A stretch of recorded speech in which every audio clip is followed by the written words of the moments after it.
Meus irmãos, a paz do Senhor Jesus, ou como diz o termo em grego bíblico, Heirene Tukiri. Como estão vocês? Como é que tem passado a semana de vocês?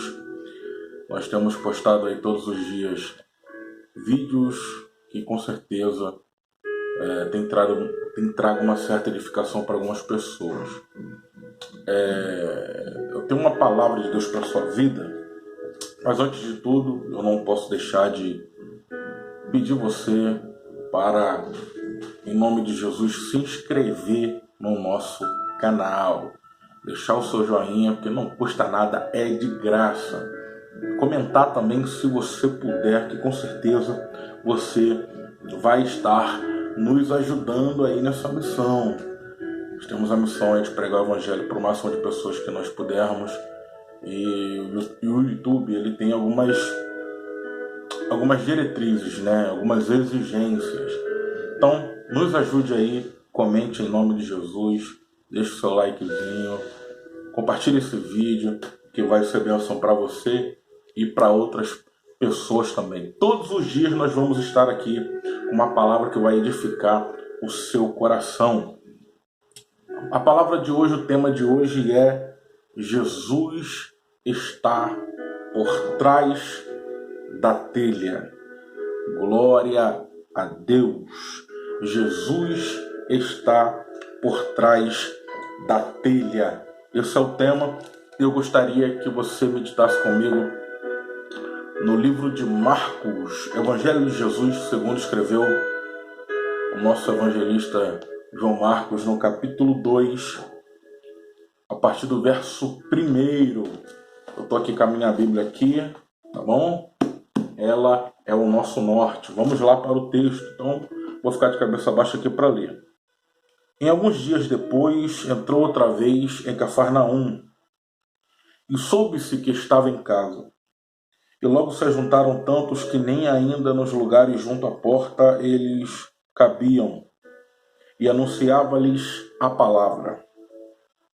E vieram ter com ele conduzido um paralítico, trazido por 4, e não podendo aproximar-se dele por causa da multidão, descobriram o telhado aonde estava, e fazendo um buraco por entre as telhas, baixaram o leito onde que jazia o paralítico. E Jesus, vendo a fé, disse ao paralítico: Filho, perdoado estão os teus pecados. Glória a Deus. Deus é tremendo, né, irmãos? Irmãos, primeira coisa que eu queria mencionar aqui para os irmãos aqui é a ordem geográfica da onde aconteceu Marcos capítulo 2. Nós temos algumas revelações aqui. Primeiro, nós entendermos que Marcos capítulo 2 acontece em Cafarnaum. Todos nós sabemos que a base operacional de milagres, que Jesus escolheu a cidade da onde seria essa base, foi Cafarnaum. Então Jesus nasce em Belém, Jesus cresce em Nazaré e Jesus vai para Cafarnaum. Em Belém, nascimento. Em Nazaré, crescimento. Em Cafarnaum, operação de milagres, início do ministério. Então nós temos aí já 3 aspectos aí da vida de Jesus. Nascimento em Belém, para quem quiser se aprofundar aí, nascimento em Belém, crescimento em Nazaré, cidade pobre, humilde, e literalmente nós temos também a difusão do ministério de Jesus ali em Cafarnaum. Agora, Cafarnaum, esse nome, ele tem algumas transliterações, ele tem algumas variações. Toda cidade, num período antigo, que começava com essa tradução, Cafarnaum ou Quifarnaum, como diz o original, são cidades que, primeiro, tinha se passado por uma destruição. Cafarnaum, antes de Cristo, passa por uma destruição e ela é reconstruída. Então Jesus, ele entra em Cafarnaum e A visão que nós temos de Cafarnaum como sinagoga, como literalmente uma grande sinagoga que influenciava demais aquela região ali. Nós vemos também os coqueiros, onde as mulheres ensinavam as crianças, que na época mulheres só podiam ensinar as crianças, ficavam com as crianças ali debaixo dos coqueiros. Nós vemos as cadeiras ali de Moisés, a cadeira do sumo sacerdote. Literalmente, Cafarnaum reconstruída estava bela. Só que quando nós falamos de reconstrução, existem duas: a reconstrução externa e a reconstrução interna. A reconstrução externa de Cafarnaum era uma beleza, estava tudo bem, tudo na bênção, mas a reconstrução interna de Cafarnaum estava passando por problemas espirituais, porque Deus não está interessado na sua roupa, no seu vestido, quanto é que você ganha, no seu sapato, se você fala bem, se você tem um poder aquisitivo benção demais. Não. Jesus está interessado em saber aqui dentro. Se está destruído aqui dentro, eu tenho uma palavra para você, porque Jesus ele vem para entrar na sua Cafarnaum. Segundo ponto é que no período interbíblico se levantou sim um profeta chamado Naum nessa cidade. E os escritos judaicos nos mostram que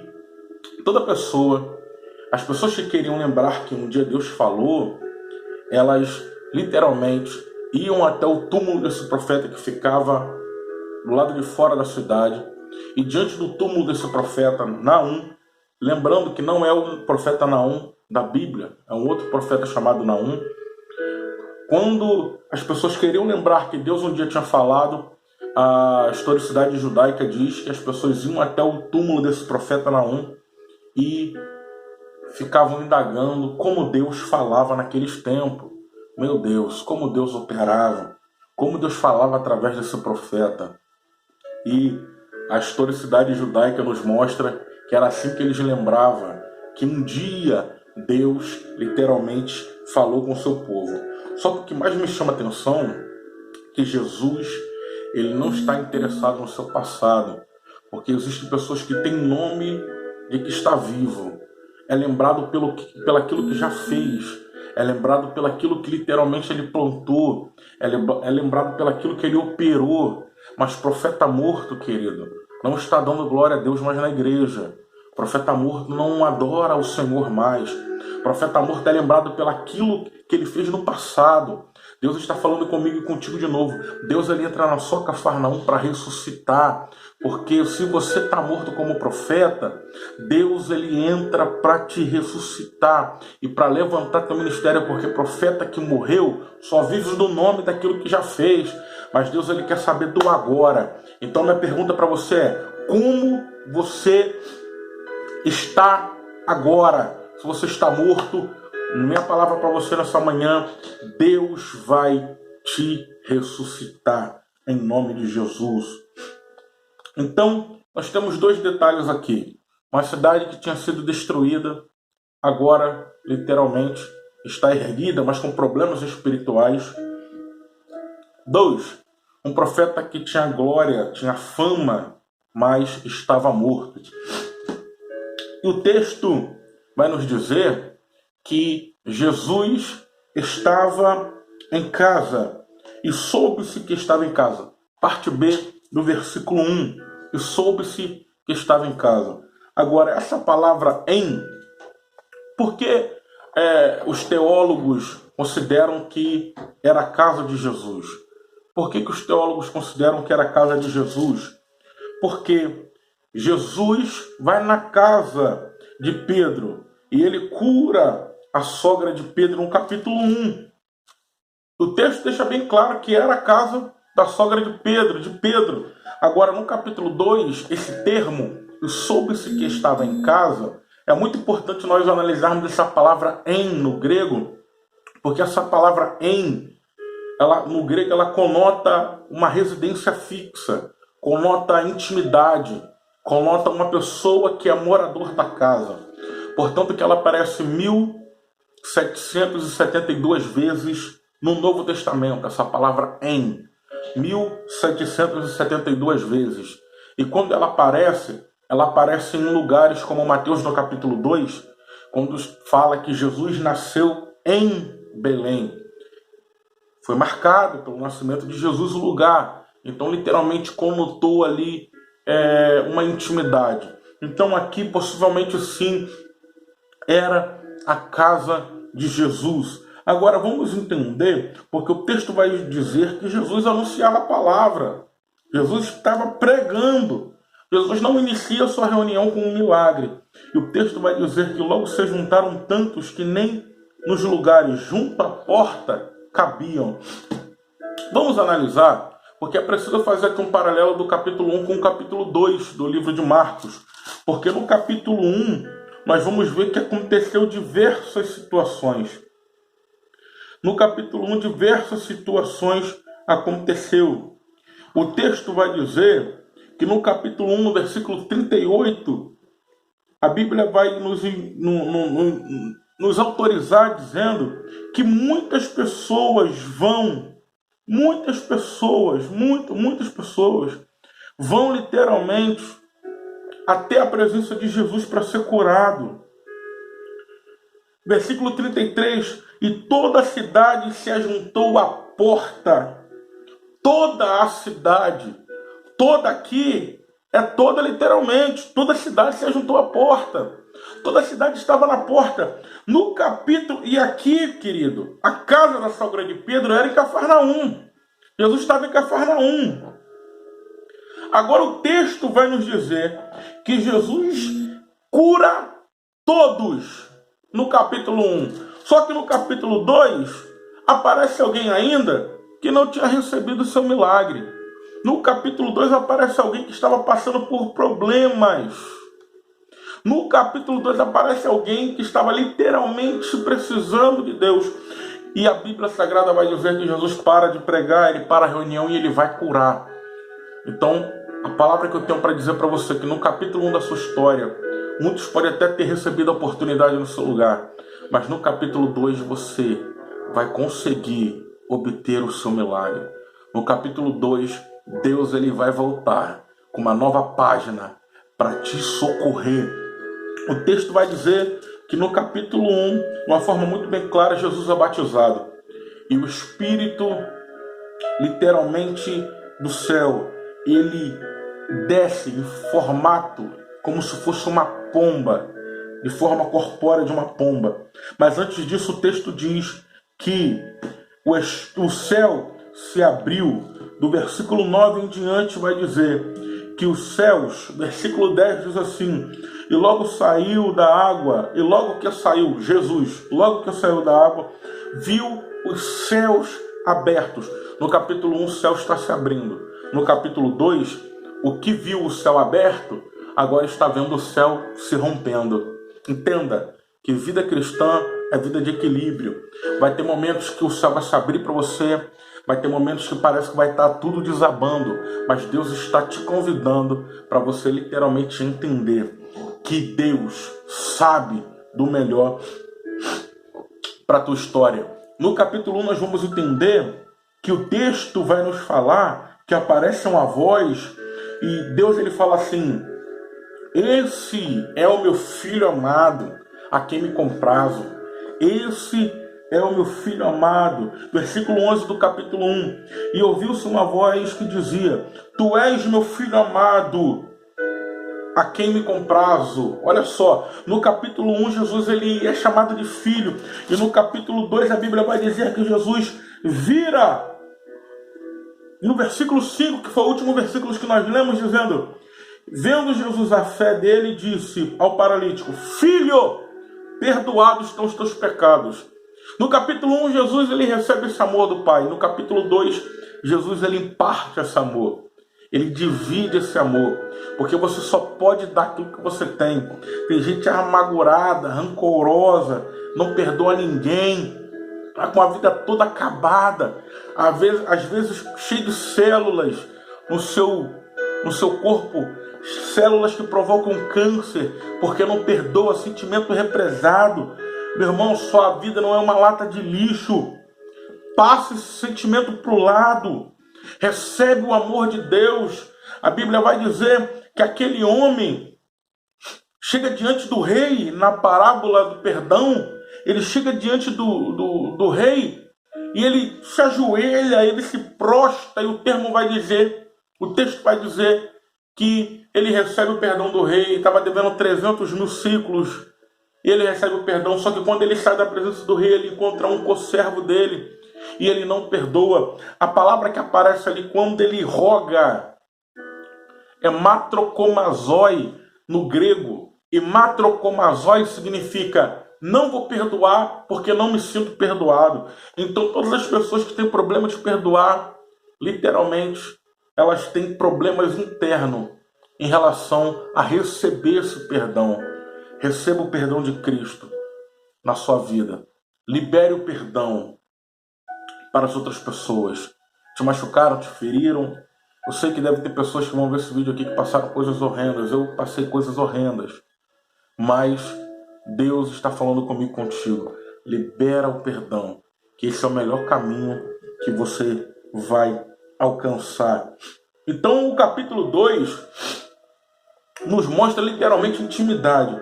Agora, o texto vai dizer, em descobrindo o telhado por entre as telhas. Vamos entender aqui? Vamos entender? Então eu vou entrar num assunto um pouco mais profundo aqui. Olha só, como eram feitas as telhas das casas nos tempos antigos? Era posto uma camada de barro, uma camada de folha de figueira. Olha aqui, uma camada de barro, uma camada de folha de figueira. Uma camada de barro e outra camada de folha de figueira.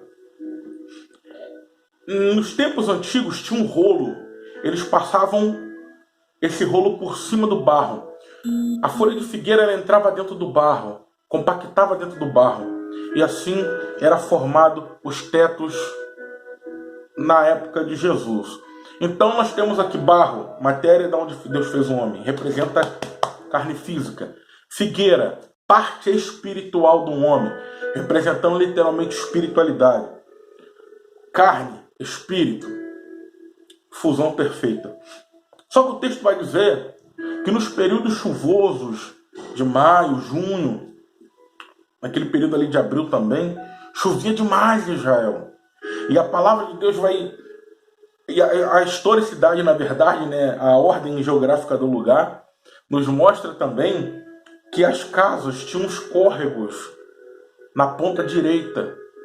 Era colocada as vasilhas de barro, porque a chuva caía, penetrava aquele barro, literalmente penetrava o barro.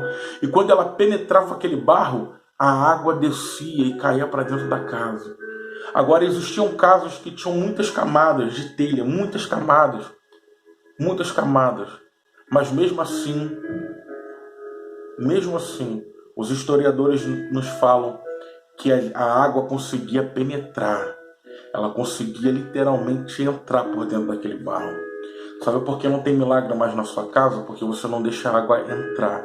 Meu irmão, independentemente de quantas camadas você tiver, independentemente de quantas camadas tem na sua história, independentemente de quantos, eu vou aplicar agora, independentemente de quantos anos no Evangelho você tenha, qual for o seu cargo, independentemente de qual for, em qual nível que você esteja, mas eu quero dizer para você, deixe a água penetrar no seu barro, deixe a água jorrar, fluir através de você. O Espírito Santo ele quer fluir através de você, ele quer manifestar a graça dele na sua vida. Ele quer liberar o poder dele sobre você. E se você reter, na sua casa não vai ter milagre. Por entre as telhas, você cavou uma telha, agora já quer parar, meu irmão? Por entre as telhas, Como eles subiram? Fácil. Os livros da CPAD, o iGrace, ele nos mostra que tinha uma escada. Todas as casas tinham uma escada na lateral esquerda, que era por onde eles subiam lá para fazer as suas manutenções naquele teto ali. Então, por entre as telhas eles cavaram. E Jesus está pregando aqui, e o teto começa a se fender. Jesus para a pregação, ele desce o paralítico o paralítico desce, literalmente, e quando o paralítico chega, Jesus opera um milagre. Por quê? Simples. Porque aquele homem, ele lutou para entrar numa atmosfera onde Jesus estava. Porta fechada, porta lotada, não tinha lugar mais para ele. Mas o texto vai dizer que se junta 4 amigos. A grosso modo, na visão macro aqui, eu posso te dizer que os 4 evangelhos, posso te dizer que Deus está disponível para desparalisar toda a sua vida, seja íntimo de Cristo. Mas não podemos negar que ele luta, que esse homem luta, porque ele estava paralisado numa atmosfera, literalmente, aonde ele estava fora da presença de Jesus. Quando ele está na atmosfera onde Jesus está, ele recebe perdão, ele volta a andar, ele carrega o leito. Entenda uma coisa, você vai deixar de ser carregado pelos outros. Você vai literalmente dar testemunho das obras de Deus na sua vida quando você entrar na atmosfera de Jesus. E para entrar na atmosfera de Jesus tem que ter fé, tem que ter oração, tem que ter propósito, tem que ter busca. Vai doer, vai machucar, vai ferir, mas Deus está falando contigo. Entre na atmosfera onde Jesus está. Porque se você entrar na atmosfera onde Jesus está, tua vida começa a andar e começa a andar hoje. E a Bíblia diz que Jesus cura ele espiritualmente, cura ele fisicamente. E ele sai glorificando ao Senhor. O milagre acontece na casa de Jesus. E o homem agora vai para a sua casa. Casa de Jesus, casa do homem. Versículo de número 11. A ti te digo, levanta-te, toma o teu leito e vai para a tua casa. Porque tudo que acontece na casa onde Jesus está, reflete na nossa casa. Se você está numa igreja onde Deus opera, Deus com certeza vai operar na sua casa também. Tá bom? Porque é um reflexo de onde Jesus está. A nossa casa hoje, vou aplicar de forma melhor para você entender, nossa casa hoje, terrena, é no seu endereço, mas nossa casa celestial, onde Jesus está, é o céu. E lá tudo tem um domínio, tudo tem um controle, tudo tem um direcionamento. E vai acontecer assim na terra como no céu. Primeiro vem do céu, para depois ir para a terra. Fica com essa palavra, porque Jesus sim, ele está por trás da telha. Deus abençoe e até amanhã.